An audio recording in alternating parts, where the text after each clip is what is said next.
This is a sermon on daily bread, a sermon on the Gospel of Luke, chapter 24, verses 13 to 35. Grace, peace, and mercy are yours from the triune God. Amen.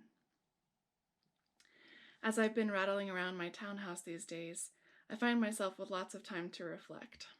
I've been spending mental energy both on memory and anticipation. One memory in particular has been rising to the surface this week from back in January. The first time that I met most of you was at John and Christy Grusendorf's house. We sat in a circle drinking tea, and I had to break the news to you all that I'm not really a football fan. I was feeling a bit out of place in a community of people who've known each other for a while. But just as I was beginning to feel the nerves creep in, Christy noticed my bold patterned socks. We got to talking about a mutual distaste for boring footwear, and I ended up walking out of the Grusendorf's house that night with the feeling that I had made a friend. And I was walking away with one of Christy's pairs of bright, beautiful socks. I also have, of course, been looking forward to being together with you all again and celebrating Easter together in person. And this means that I have been daydreaming about my favorite parts of Easter's past. There's something about the intensity, the flowers and the candles and the high church processionals and the ham and the deviled eggs. Mostly what I remember, though, is the joy. Going through the Passion narrative and finally arriving at the joy of the resurrection always feels like such a cathartic moment, such a cause for celebration. Even our subdued Easter 2 weeks ago brought such joy as I got to see all of your faces on my laptop screen and we were able to worship and to celebrate together. Our celebration of Easter continues this week with the story of two disciples on the road. They were traveling to Emmaus, having left their community of fellow followers of Jesus behind in Jerusalem. And the text doesn't really detail what was waiting for them in Emmaus, but I wonder if they weren't either hightailing it out of Jerusalem for their own safety, or going back to whatever life they had had before they met Jesus. I'm guessing that they were thinking that it was probably best just to move on. After all, jig was up. Their rabbi was dead, and any hope that they had had of changing the world was now gone. And you can hear that hopelessness as they tell the stranger on the road of all that has happened in the preceding days. Speaking of Jesus, they say, "He was a prophet, powerful in word and deed before God and all the people. The chief priests and our rulers handed him over to be sentenced to death, and they crucified him. But we had hoped that he would be the one to redeem Israel." But we had hoped. Those words are gut-wrenching. Because these disciples had hoped that somehow following Jesus would have made their lives better. They had hoped that the past 3 years would have counted for something. They had hoped that somehow they would no longer be living under the crushing oppression of Rome. They had hoped that this story might have a different ending. But now they are on the road, and what difference has all their hoping made? We are 15 days into our celebration of Easter, and in any other year by this time, the lilies would be dead or drooping, and the chocolate bunnies would long have been decapitated. This year we observed a more subdued Easter. The joy and intensity of the highest of our holy days seemed to fade away even faster than normal. The Easters of my memories bring with them such excitement. The flowers, the candy, the candles, and there was hope and good news and the promise of new life. But Easter has come and gone again this year, and this year more than most, I find myself wondering what difference it's all made. What did it mean? Did it count for something? It's hard to tell. Because, you see, we had hoped that the good news of Easter might actually change the world we live in.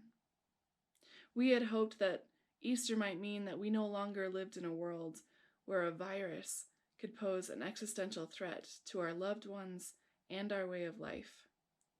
We had hoped that Easter might mean that no medical professional would ever have to decide which one of their patients would receive the life-saving care of a ventilator, and that no worker would ever need to choose between their own safety and providing for their children.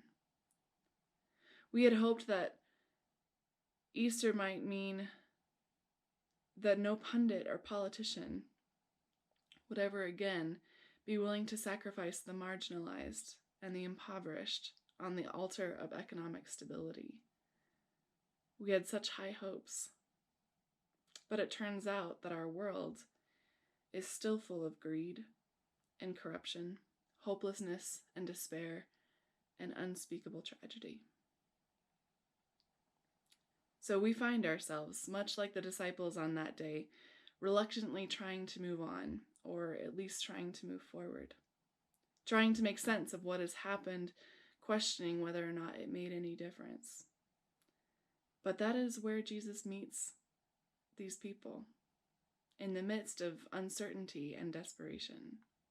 And this is not the Palm Sunday conquering King Jesus that maybe they wanted or had been looking for or expected. It's the Jesus of the cross. It's the Jesus who's experienced pain and loss and suffering right along with them. And he comes offering the promise not that everything will go their way and that their lives will be easy, but the promise that whatever comes, they will not be in it alone. I think that one of the greatest lies perpetrated by certain strains of Christianity is that if you believe in Jesus, life is going to be peachy, without challenge or difficulty, that the people of God are perpetually happy and blessed with perfect circumstances. But Easter is not Prozac.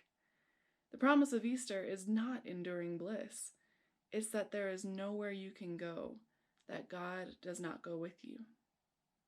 It is not the promise of an overflowing banquet.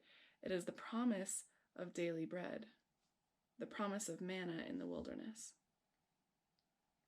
When the Israelites were wandering in the wilderness after Moses had led them out of Egypt, they were in need of food, and God provided them with manna each day.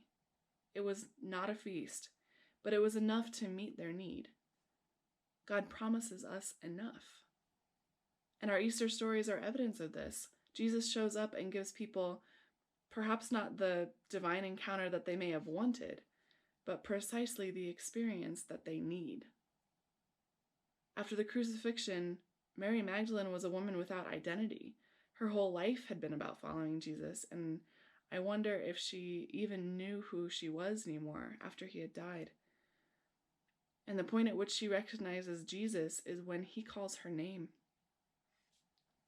Thomas was a pragmatist and a realist who had the courage to demand that he see Jesus with his own eyes, and Jesus willingly provides him with the evidence of his resurrection. Thomas recognizes Jesus when he sees the wounds in Jesus' hands and his side. Cleopas and his companion are now removed from the community that they've been a part of for the last several years, and Jesus sits down with them to a meal as a friend.